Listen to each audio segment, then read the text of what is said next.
Well, with that, we're cutting the lacquer master for a record, so it's it's copy one from which all other copies are derived. I mean, it's a little more complicated than that, but it's a lacquer disc that we cut into, which is it's a piece of aluminum that's coated in a nitrocellulose lacquer.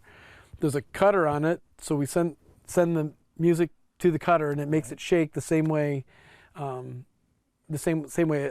a speaker vibrates, goes in and out, same kind of principle.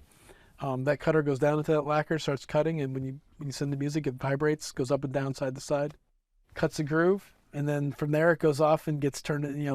They coat it with metal and peel it off. And this one also has some auto functions on it that are pretty useful. Yeah, yeah. So this is it's a Neumann VMS-80, which was the last lacquer lathe that Neumann made. And it's about as advanced as they get in terms of a cutting system, in terms of what we call the preview system, which when you're cutting a record with a preview system, you actually send the signal to the lathe to its cutting computer a half a revolution ahead of the actual audio that's going to go through the cutter head.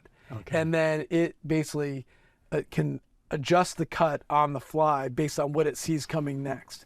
So if it sees a big tom fill, with like a lot of low end and it's panned, it'll preset the depth deeper and create a bunch of extra space, because that's going to create a bigger groove, and you need to make space for it. And the trick is when you come back around on the next rotation, you can't cut into the groove previous, and right, et cetera, et cetera.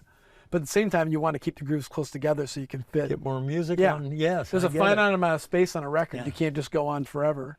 So you gotta figure out a way to make it fit.